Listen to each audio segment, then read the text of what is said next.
చేసుకుందాం. పరిశుద్ధుడా మా గొప్ప తండ్రి, మీ ఘనమైన నామమునకు స్తుతి స్తోత్రములు చెల్లిస్తున్నాం. ఈ సాయంకాలం ఈ ప్రత్యేకమైన పస్కా బలి ఆరాధన కొరకై మీకు స్తోత్రములు తండ్రి. ఇంతవరకు మిమ్మల్ని స్తుతించాం, ఆరాధించాం. మీ వాక్య ధ్యానములోనికి వెళుతుండగా మీ సేవకుని మరుగుపరిచి మీరు మాట్లాడుమని క్రీస్తు నామమున అడుగుచున్నాము తండ్రి, ఆమేన్. దేవుని నామమునకు స్తోత్రములు. ఈ రాత్రికాల సమయములో ఈ పరిశుద్ధ ఆరాధనలో కూడి వచ్చిన మీ అందరికీ యేసుక్రీస్తు శ్రేష్టమైన ఘనమైన నామమున శుభములు వందనములు చెల్లిస్తున్నాను. దేవుని బిడ్డలారా, మరి ఒక సంవత్సర కాలములో యేసుక్రీస్తు ప్రభువు యొక్క శిలువ ధ్యాన దినాలను మనము జ్ఞాపకము చేసుకుంటూ మరి ఈ దినము ప్రత్యేకముగా పస్కా బలి ఆరాధన ద్వారా ఆయన శరీర రక్తములను పుచ్చుకునే భాగ్యాన్ని దేవుడు మనకిచ్చినందుకై దేవునికే నేను కోటాను కోట్ల స్తుతులను చెల్లిస్తూ ఉన్నాను. మరి ఈ దినమును ఆదేశ గురువారము అని పిలుస్తారు. మహా గురువారము అని అర్థం. దేవుని బిడ్డలారా, యేసుక్రీస్తు ప్రభువు పాత నిబంధనలోని రక్తసిక్తమైన బలుల యొక్క భావ స్వభావములను సంపూర్ణముగా మార్చివేసిన దినము ఈ ఆదేశ గురువారము అని మీకు జ్ఞాపకం చేస్తున్నాను. మనం చదువుకున్నటువంటి వాక్య భాగములో లూకా సువార్త 22:19లో యేసుక్రీస్తు ప్రభువు మాట్లాడుతూ ఆయన అంటున్నాడు, ఆయన ఒక రొట్టె పట్టుకొని కృతజ్ఞతాస్తుతులు చెల్లించి దాని విరిచి వారికిచ్చి, ఇక ఇది మీ కొరకు ఇవ్వబడుచున్న నా శరీరము, నన్ను జ్ఞాపకము చేసుకొనుటకై దీనిని చేయుడని చెప్పెను. This do ye to remembrance of me. గమనించండి, యేసుక్రీస్తు ప్రభు జీవితంలోని పరిచర్య ప్రారంభములో సుమారు 40 దినములు ఆయన ఉపవాసముండి ప్రార్థన చేశాడు. పరిచర్య ముగింపులో 5 దినములు అనగా మట్టల ఆదివారము నుండి శుభ శుక్రవారము వరకు ఉపవాస దినములుగానే మనము జ్ఞాపకము చేసుకుంటున్నాం. ఈ కాలములో క్రైస్తవ విశ్వాసములో, క్రైస్తవ మనుగడకు, నిరీక్షణకు ఆధారమైనటువంటి ఆజ్ఞ పునాది ఏంటి అనంటే, నన్ను జ్ఞాపకము చేసుకొనుము, నన్ను జ్ఞాపకము చేసుకొనుము అని అంటున్నాడు యేసుక్రీస్తు ప్రభు. దేవుని బిడ్డలారా, ఆదేశ గురువారముగా ఈ దినమును మనము జ్ఞాపకము చేసుకొనుచున్నాం. మండి థర్స్డే అనగా ఒక మాట ఒకరి చేతికి ఇచ్చుట అని అర్థం. ఒకరికి ఆజ్ఞ లేక ఆదేశమును జారీ చేయుట అని అర్థం. దీనిని చేయడని ఆదేశించబడిన గురువారము కనుక ఇది ఆదేశ గురువారముగా పిలువబడుచున్నది. నన్ను జ్ఞాపకము చేసుకున్నటకు దీనిని చేయుడని ప్రభువు చెప్పాడు. అంటే ఈ మాటలో దీనిని చేయునప్పుడెల్లా కూడా నన్ను ఏం చేయాలంట? జ్ఞాపకము చేసుకోండి. అంటే కేవలము ఆ పూట మాత్రమే కాదు, అనగా రొట్టె ద్రాక్ష రసములను మాత్రమే మనము జ్ఞాపకము చేసుకునవలెనా, లేక ఇంకా ఏమైనా విషయాలను మనము జ్ఞాపకము చేసుకునవలెనా అనే విషయాలు ఈ రాత్రి వాక్యములో నుండి మనము కొన్ని జ్ఞాపకము చేసుకోవాలి. గమనించండి, ఈ ఆజ్ఞ ఇవ్వబడిన స్థలము మేడగది. మనము లూకా సువార్త 22:7-20 చదివినాం. ఇక్కడ ఒక మేడగదిలో ఈ యొక్క ప్రభు భోజన సంస్కారమును జరపటానికి యేసుక్రీస్తు ప్రభు ఏర్పాటు చేసినట్లుగా మనము చూస్తున్నాం. అంతేకాదు, ఈ ఆజ్ఞ ఎక్కడిచ్చాడంటే ఒక మేడగదిలోన ఈ ఆజ్ఞ ఇచ్చాడు. ఈ మేడగది ఎవరిది అని అంటే, మార్కు సువార్త రాసినటువంటి జాన్ మార్క్ తండ్రి ఇల్లు. మార్క్ సువార్త రాసినాడు కదా, ఆయన వాళ్ళ తండ్రి ఇల్లే ఈ మేడగదిని మీకు జ్ఞాపకం చేస్తున్నాను. గమనించండి, ఆదేశము లేక జ్ఞాపకము అనే మాట రాయబడింది.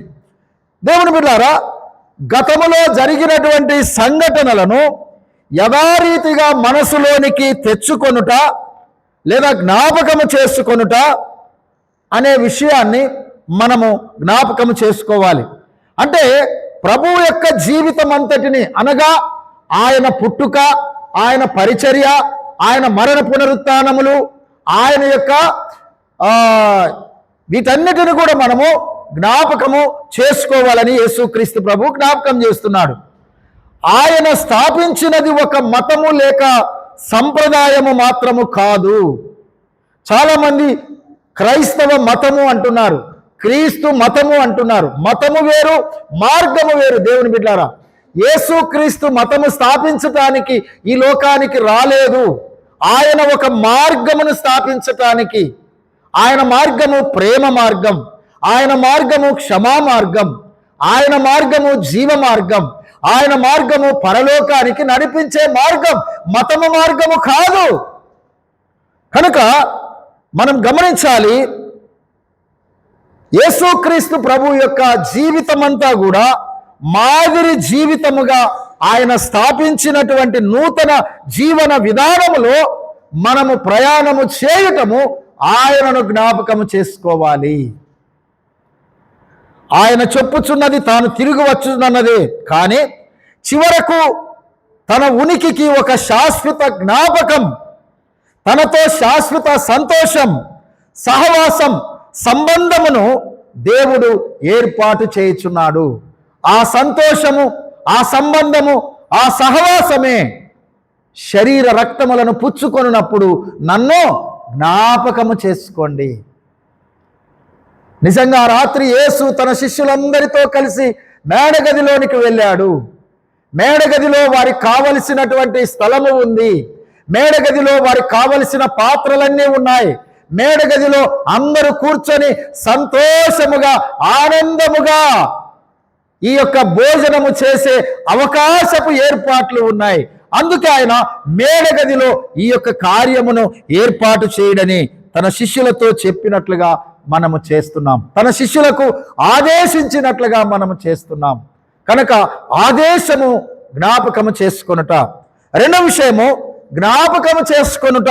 గమనించండి, యేసు యొక్క 40 దినాలను ప్రార్థనా పూర్వకముగా సిద్ధపాటులను మనము జ్ఞాపకము చేసుకోవాలి. చాలాసార్లు ఈ లోకంలో ఉండే వాళ్ళు ఏం చెప్తున్నారంటే, చాలామంది జ్ఞానం ఎక్కువైంది కదా ఈ మధ్య. ఈ జ్ఞానం ఎక్కువ ఏం చెప్తున్నారంటే 40 దినాలు మనము చేసుకోవలసిన అవసరం లేదు. యేసుక్రీస్తు ప్రభు మన కొరకు శ్రమపడి చనిపోయినాడు, ఇంక అయిపోయింది అంతే. మనమేంది శ్రమ పడటం, మనమేంది ఆ దినాలను ఆచరించటం? ఆచరణ కాదు ఇక్కడ. 40 దినాలను మనం ఆచరిస్తున్నామనే తలంపు మీరు వదిలివేయండి. 40 దినాలు యేసుక్రీస్తు ప్రభు మన కొరకు కలువరి శిలువ శ్రమలను ఆయన పొంది ఉన్నాడు గనక ఆ కలువరి శ్రమలను మనము తలంచుచు ఆయనను జ్ఞాపకము చేసుకుంటూ ఉపవాసము ద్వారా ఆయన శిలువను సమీపించి మన జీవితమును సరి చేసుకునే దినాలివి. మన జీవితాలను సరి చేసుకునే దినాలు. దేవుని బిడ్డలారా, ఇలాంటి శ్రేష్టమైన దినాలను మనం ఏం చేయాలట? జ్ఞాపకము చేసుకోవాలి. దైవ కుమారుడు మానవ స్వరూపమును ఎత్తుటకు తన శరీర రక్తమును పాప శరీరాకముగా బలి అర్పించుటకు కారణమైంది. దానిని మనము జ్ఞాపకము చేసుకోవాలి. మొదటి నరుడైనటువంటి ఆదాము చేసినటువంటి పాప ఫలితముగా లోకమంతా పాపము చేత, శాపము చేత, మరణము చేత నశించి నరకానికి వెళుతూ ఉండగా రెండవ ఆదాముగా యేసుక్రీస్తు ప్రభు ఈ లోకములో జన్మించి మనందరి కొరకు ఆ కలువరి శిలువ మీద బలి అయినటువంటి ఆ దినమును మనము జ్ఞాపకము చేసుకోవాలి. దేవుని బిడ్డలారా, మనము వీటన్నిటిని కూడా ప్రార్థనా పూర్వకముగా జ్ఞాపకము చేసుకోవాలి. ప్రార్థనా పూర్వకముగా దేవుని సన్నిధిలో మనము వాటిని దేవునితో మనము సంభాషణ చేయాలనే విషయాన్ని కూడా జ్ఞాపకం చేస్తున్నాను. గమనించండి, లోకములో ఎన్నో పాపాలు ఉన్నాయి. ఎన్నో పాపాలన్నిటికీ 3 పేర్లు బైబిలు ఆ 3 పేర్లు నామకరణం చేసింది. యేసుక్రీస్తు ప్రభు లూకాసు వార్త 4వ అధ్యాయంలో 40 దినాలు ఉపవాస ప్రార్థన చేసిన తర్వాత సైతానుడు వచ్చి యేసు ప్రభువును శోధించినాడు. ఆ ఎలాంటి శోధనలవి? శరీరాశ, నేత్రాశ, జీవపు డంబము. లోకములో ఉండేది ఈ మూడే. మీరు బాగా ఆలోచన చేయాలి. మనం పాపము చేయడానికి కారణం శరీరాశ, పాపము చేయడానికి కారణం నేత్రాశ, పాపము చేయడానికి కారణం జీవపు డంబమే. కనుక లోకములో ఉన్నటువంటి ఈ శరీరాశ, నేత్రాశ, జీవపు డంబం అన్నటువంటి వీటిని మనము జయించాలా? మనము జయించాలంటే ఏమి చెయ్యాలా? మన నాయకుడైనటువంటి యేసు స్వామి, మన తండ్రి అయినటువంటి యేసు, మన కాపరి అయినటువంటి ఆ మెస్సయ్య, ఆయన వైపు మనం చూడాలి. ఆయనే మన కాపరి, ఆయనే మన రక్షకుడు, ఆయనే విజయ సూర్యుడు లోకము జయించిన వారిలో. అందుకే మనం ఏమి చేయాలా? ఆయన వైపు చూస్తూ ఆయన మార్గములో మనం ప్రయాణం చేస్తే ఈ పాపములను మనం సులువుగా జయించగలం. వాటిని మనము జ్ఞాపకం చేసుకోవాలంటే యేసు ప్రభు 40 దినాలు ఉపవాసం ఉండి శరీరాశ, నేత్రాశ, జీవపు డంబం అన్నటువంటివి ఎలా జయించాడు అనేటువంటి వాటిని మీరు జ్ఞాపకం చేసుకోవాలి. ఇక దేవుని బిడ్డలారా, ప్రభువు నెరవేర్చినటువంటి నిర్గమంను గురించి మనం జ్ఞాపకం చేసుకోవాలి. మొదటిది, యేసు ప్రభు తన శిష్యులకు ఆదేశం ఇచ్చాడు. ఆదేశం అంటే ఇది మీరు చేయండి అని జ్ఞాపకం చేసినాడు. రెండవది జ్ఞాపకం చేసుకోవాలి. మూడవది ప్రభువు నెరవేర్చినటువంటి నిర్గమమును గురించి జ్ఞాపకము చేసుకోవాలి. ఏంటి ప్రభు నెరవేర్చినటువంటి నిర్గమము అని మనం ఆలోచన చేస్తే, యేసుక్రీస్తు ప్రభు ఈ లోకానికి దేనికైతే వచ్చాడో ఆ కార్యమును ఆయన నెరవేర్చాడు. ప్రవక్తల లేఖనములన్నిటిని కూడా యేసు ప్రభు నెరవేర్చాడు. ఏ ఒక్కటి ఆయన తప్పించలేదు, అన్నిటినీ నెరవేర్చాడు. ఆయన స్థాపించిన క్రొత్త నిబంధన వలనైనటువంటి పస్కా క్రీస్తు బలిని అనగా ప్రభురాత్రి భోజన సంస్కారమును ఆయన నెరవేర్చాడు. ఆయన చేయడమే కాదు కానీ దానిని సిలువలో బలి అయి నెరవేర్చాడు.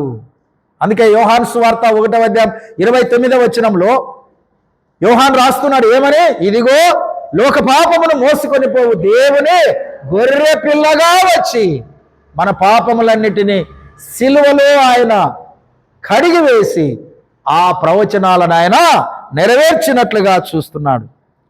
దేవుని బిడ్డలారా, ఆయనను మనము జ్ఞాపకము చేసుకోవాలి. ఆయన సిలువ మరణములను జ్ఞాపకము చేసుకోవాలి. ఆయన చేసిన అద్భుత కార్యములను మనము జ్ఞాపకము చేసుకోవాలి.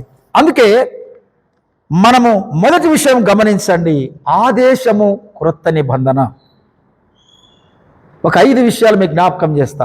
ఆదేశము క్రొత్త నిబంధన, mandate and the act of new covenant. ఏంటిది? నిర్గమాకాండము 12వ అధ్యాయం మనం చదివినాం, మొదటి బైబిల్ పాఠం. అక్కడ ఏం రాయబడింది? దేవుడైనటువంటి యెహోవా మోసేకు ఒక విషయాన్ని బయలుపరిచినాడు. మోసే ఇశ్రాయేలీలకు ఆ విషయమంతా తెలియపరిచినాడు. వాళ్ళందరూ కూడా మొదటి నెల దశమి పండుగ నాడు గొర్రెపిల్లను వధించి దానిని భుజించి దాని రక్తమును వారి ద్వారబంధముల మీద వాళ్ళు రాసుకోవాలి. ఎవరైతే ఆ ద్వారబంధముల మీద ఆ రక్తమును రాస్తారో రాత్రి వేళ ఒక సంహారపు దూత వస్తుంది. ఎక్కడైతే ఏ ద్వారబంధముల మీద రక్తముందో, గొర్రెపిల్ల రక్తముందో ఆ ఇంటిలో ఉన్న వారికి మరణము లేదు, నాశనము లేదు. రక్తము లేనటువంటి ఇండ్లను అన్నీ కూడా నాశనమైపోయినాయి, మరణమైపోయినారు. అదే పస్కా అని రాయబడింది. పాత నిబంధనలో పస్కా బలి అని రాయబడింది. మరి ఈ లోకమంతటిని రక్షించటానికి, ఈ లోకమంతటిని కాపాడటానికి, ఈ లోకములో ఉండే మానవులందరూ నశించి నరకానికి వెళ్లకుండా ఉండటానికి క్రొత్త నిబంధన ద్వారా ప్రభువైన యేసుక్రీస్తు వధింపబడినటువంటి గొర్రె పిల్లగా ఆయన బలి అయినాడు. అదే న్యూ కౌనెంట్ అనే విషయాన్ని మీకు నేను జ్ఞాపకం చేస్తున్నాను. అందుకే దేవుని బిడ్డలారా, ఈ భాగంలోన కప్ ఆఫ్ కౌనెంట్ అనేటువంటి మాట, అంటే నిబంధన యొక్క గిన్నె అనే మాట. కప్ ఆఫ్ బ్లెస్సింగ్ అంటే ఆశీర్వాదపు గిన్నె అనేటువంటి మాట. అంటే నిబంధన గిన్నెలోనిది మనము తినుచున్నాము. నిబంధన ఆశీర్వాదపు గిన్నెలోనిది మనము త్రాగుచున్నాము అనే మాట అక్కడ మనకు వ్రాయబడినట్లుగా మనము చూస్తూ ఉన్నాం. ఇక రెండో విషయం మనం చూస్తున్నప్పుడు ఆదేశము శ్రమకు పిలుపు. మొదటిది ఆదేశము క్రొత్త నిబంధన, రెండవది ఆదేశము శ్రమకు పిలుపు, mandate and call to suffer అనేటువంటి మాట మనము చూస్తున్నాం. ది యాక్ట్ ఆఫ్ బ్రేకింగ్ అనే మాట కూడా, రొట్టె విరిచే ఒక ప్రక్రియ అనే మాట కూడా మనము ఇక్కడ చూస్తున్నాం. యేసుక్రీస్తు ప్రభు రొట్టెను పట్టుకొని కృతజ్ఞతాస్తుతులు చెల్లించి ఆయన ఆ రొట్టెను విరిచి తన శిష్యులకు ఇచ్చినట్లుగా చూస్తున్నాం. దీన్నే యూకరిస్ట్ అనే మాట సమభక్తు ఆరాధనలో మనము ఉపయోగిస్తాం. క్రైస్తవ సంఘము విశ్వాసముతో ఎదగడానికి ఈ క్రియ మరియు ఇందులో పాల్గొనుట చాలా చాలా ఆశీర్వాదము, చాలా ఆశీర్వాదం. ఎందుకంటే యేసు ప్రభు చెప్పినటువంటి మాట, నా శరీరము తిని నా రక్తము త్రాగువాడే నిత్య జీవము గలవాడు, అంచెదినములో నేను వానిని లేపుతానన్నాడు. ఇది ఎంత గొప్ప భాగ్యమో మీరు ఆలోచన చేయండి. చాలా మంది ప్రభు బల్లను సమీపించే లోపల ఇండ్లకి వెళ్ళిపోతూ ఉంటారు, లేచి వెళ్ళిపోతూ ఉంటారు. అది ఏంటో అర్థం కాలేదు.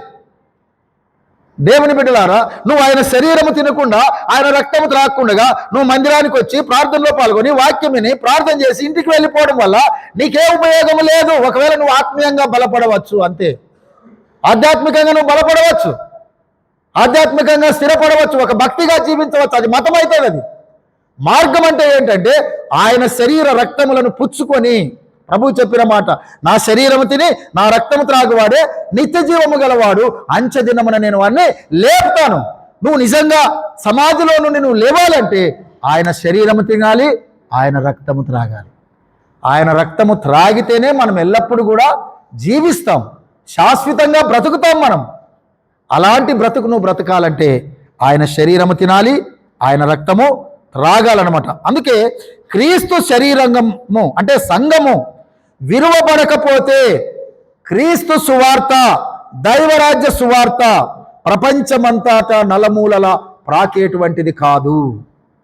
ఆయన శరీరము విరువబడింది, ఆయన శరీరం నలుగగొట్టబడింది, ఆయన రక్తము కార్చబడింది. అందుకే ఈ సువార్త ప్రపంచ నలుమూలల ప్రకటించబడింది.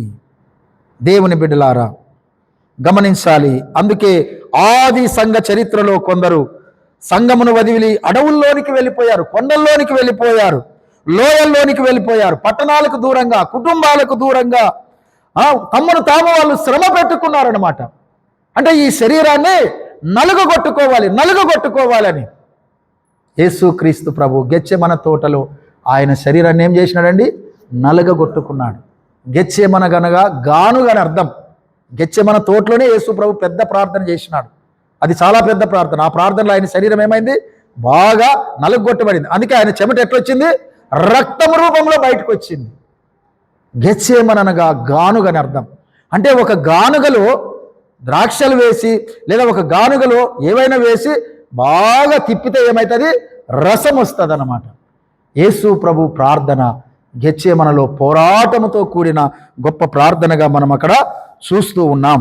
దేవుని బిడ్డలారా, మానవ సమాజములో ఉన్నటువంటి శ్రమను అర్థం చేసుకొని ఆ శ్రామిక వ్యవస్థకు మన చల్లని మాట ఇయ్యగలిగితే మరింత మంచిదని మీకు నేను జ్ఞాపకము చేస్తున్నాను. కనుక మొదటిది గమనించాలి, ఆదేశము దేవుని బిడ్డలారా కొత్త నిబంధన, రెండవది ఆదేశము శ్రమకు పిలుపు, మూడవది గమనించాలి ఆదేశము జ్ఞాపకము చేసుకొనుట, mandate and act of remembrance అనేటువంటి మాట.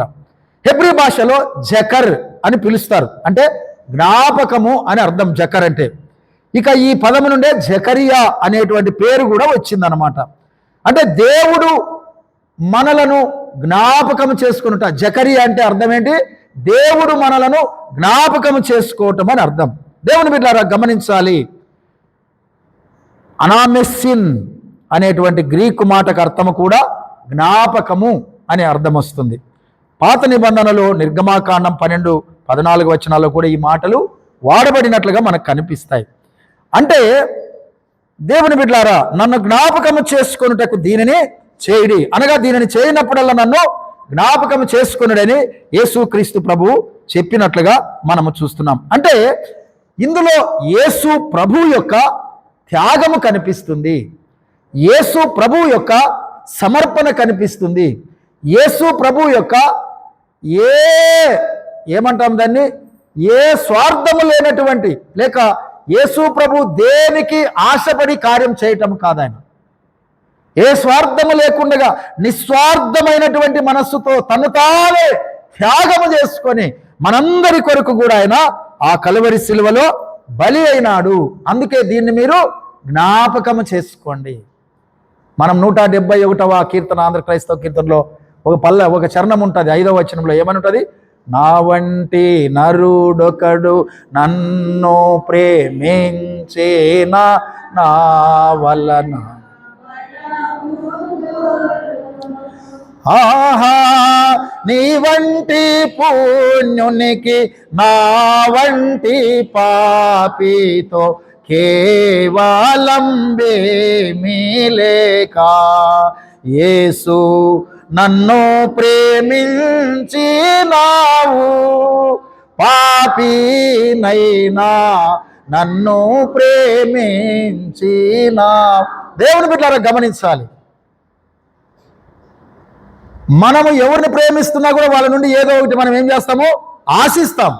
ఆశించే ప్రేమిస్తాం, ఆశించే గౌరవిస్తాం, ఆశించే గణపరుస్తాం. కానీ యేసు ప్రభు మనల్ని ప్రేమించినాడంటే మనల్ నుండి ఆయన ఆశించింది ఏమీ లేదు. ఎందుకంటే మనం చాలా పాపాత్ములం. మనకి ఏ యోగ్యత లేదు, అర్హత లేదు. యేసు అని పిలిచే అర్హత కూడా మనకు లేదు, తండ్రి అని పిలిచే అర్హత మనకు లేదు, దేవా మెస్సయ్య అనే అర్హత కూడా మనకు లేదు.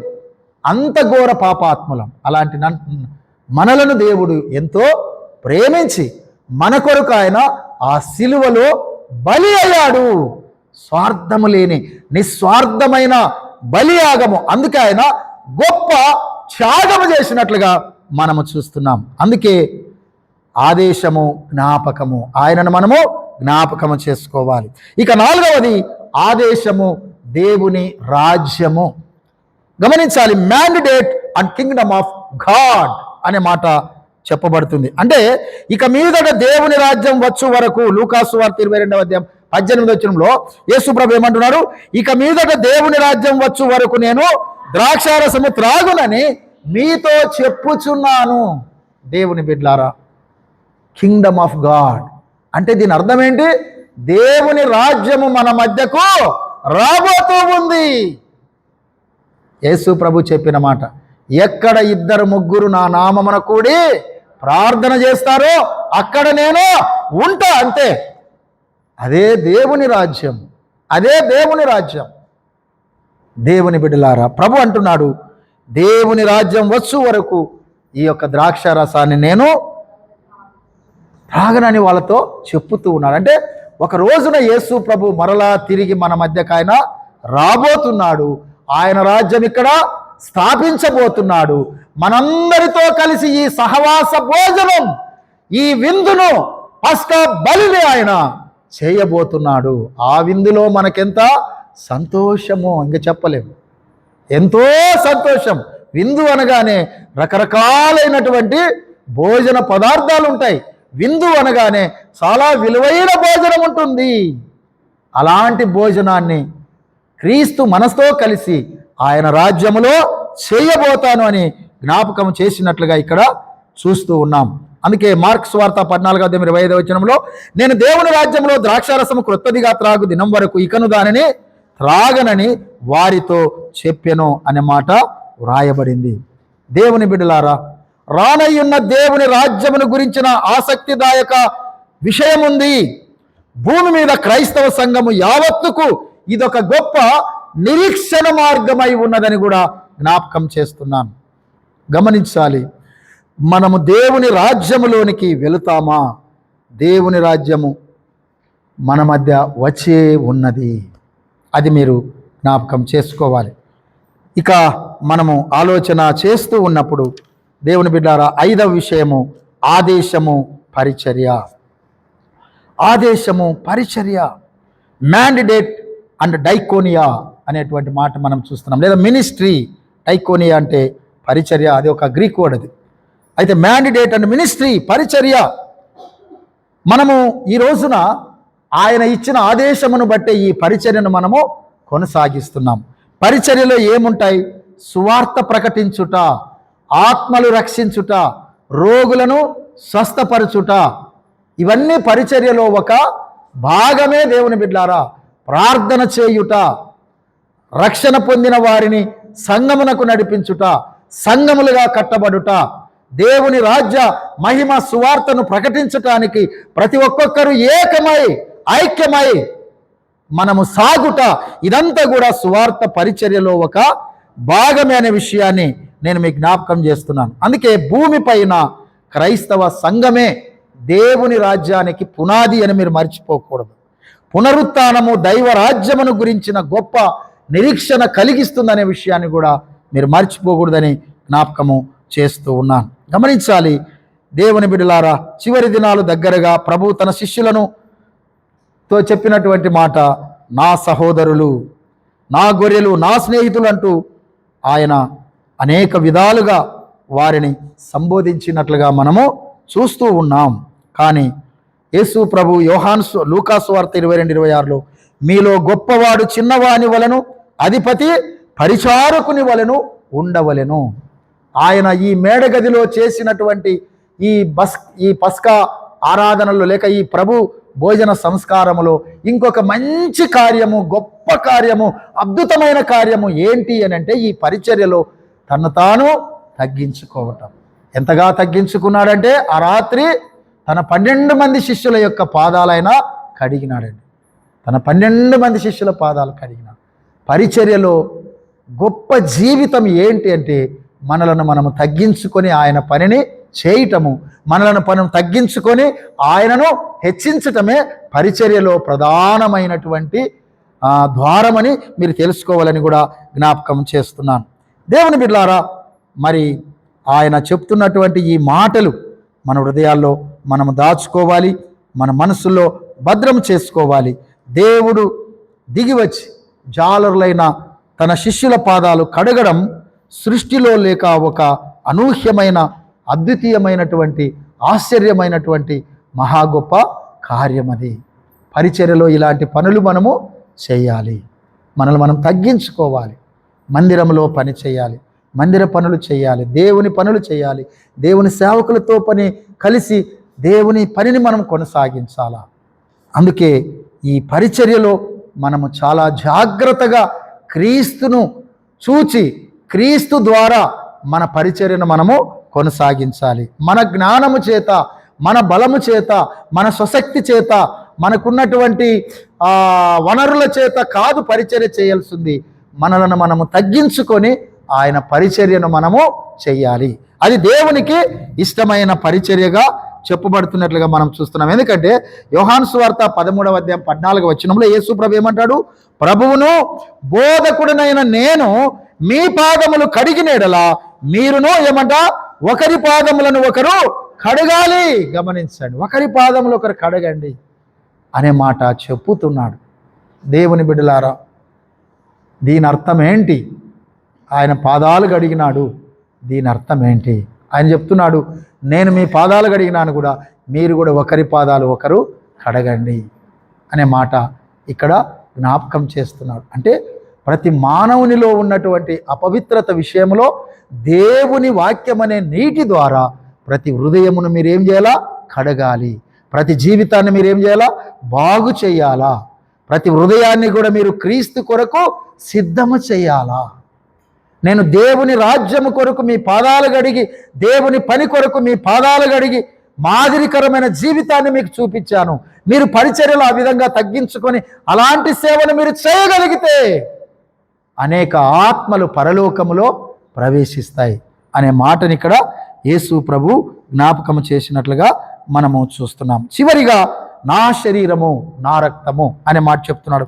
My body and my blood అనేటువంటి మాట. రొట్టె ద్రాక్షారసముల కొరకు యేసుక్రీస్తు ప్రభు కృతజ్ఞత స్తుతులు చెల్లించినట్లుగా మనము చూస్తున్నాం. ఆయన రొట్టె విరిచి జనసమూహానికి ఆయన పంచలేదు, కానీ తమకివ్వబడిన భాగం పూర్తిగా తమకే, అలాగే గిన్నెలోని ద్రాక్షారసము కూడా పూర్తిగా శిష్యులకే ఇచ్చినట్లుగా మనము చూస్తూ ఉన్నాం. అంటే దీని అర్థం ఏంటి దేవుని బిడ్డలారా అని అంటే, ఇది ఒక ఆశీర్వాదకరమైన జీవితము, ఒక శ్రేష్టమైన జీవితము అనేటువంటి మాట. మార్కు సువార్తికుడు రాస్తున్నాడు, వారందరూ దానిలోనిది త్రాగిరి అనే మాట రాయబడింది. వారు త్రాగింది కేవలం ద్రాక్షారసమే కాదు, కానీ దేవుని బిడ్డలారా మీరు గమనించాలి, ఆ యొక్క గిన్నెలో ఉన్నటువంటి మహా శ్రమలను వాళ్ళు త్రాగారు. అందుకే దేవుని హస్తాలచే ఆశీర్వదించబడిన గిన్నెలోనిది వారు త్రాగారు. యేసు కన్నీళ్లు విడిచిన గిన్నెలోనిది వారు త్రాగారు. యేసు రక్తపు గిన్నెలోనిది వారు త్రాగారు. యేసుని శ్రమల గిన్నెలోనిది వాళ్ళు త్రాగారు. ఏంటి దీని అర్థం? ఏంటి దీని అర్థం దేవుని బిడ్డలారా? దేవుని రాజ్యము వచ్చు వరకు ఇదే విషయము మనము చెయ్యాలని యేసుక్రీస్తు ప్రభు జ్ఞాపకం చేశాడు. ఎవరైతే ఆయన శరీర రక్తములను పుచ్చుకొని ఆయన పని చేయగలరో వారు దేనికి సిగ్గుపడరు, దేనికి భయపడరు, అవిశ్వాసముతో ఉండరు, ఆందోళనతో ఉండరు, లేక అజ్ఞానముతో ఉండరు, లేక బలహీనతల్లో ఉండరు. ధైర్యంగా, విశ్వాసంగా ఆయన సువార్తను ప్రకటిస్తూ, ఆయన సేవ చేస్తూ, ఆయన కొరకు మరణమవటానికి సైతం వాళ్ళు ముందుకు సాగిపోతారు. మనమందరము కూడా ఈ యొక్క పస్కా బలి ఆరాధనలో ఈ మాటలు వింటున్నాం. ఒక్కసారి మనలను మనము పరిశీలన చేసుకుందాం, పరీక్షించుకుందాం. మనము ఎలా ఉన్నాం మన జీవితంలో? ఊరికనే జ్ఞాపకం చేసుకొని వెళ్ళిపోతున్నామా, లేదా ఆయనను జ్ఞాపకం చేసుకొని ఆయన చెప్పినటువంటి ఆజ్ఞలను అనుసరిస్తూ ఆయన కొరకు జీవించటానికి మనము సిద్ధపడుతున్నామా అనే విషయాలు మనము జ్ఞాపకం చేసుకొని ఒక్కసారి సరి చేసుకొని ఆయన కొరకు మనం సిద్ధపడదాం, ఆయన కొరకు జీవిద్దాం, ఆయన రాజ్య స్థాపన కొరకై మనము ప్రయాసపడదాం. అట్టి కృప దేవుడు మనందరికీ దయచేయాలని కోరుతూ ఈ కొన్ని మాటలు నేను ముగించుచున్నాను. దేవుడు మన ఆత్మీయ మేలుల నిమిత్తమై ఈ మాటలన్నిటిని కూడా దీవించునుగాక. ఆమేన్. ప్రార్థన. దేవా స్తోత్రములు తండ్రి, మీ సేవకుని మరుగుపరిచి మీరు మాట్లాడిన కొన్ని మాటల కొరకై స్తోత్రములు చెల్లిస్తున్నాం.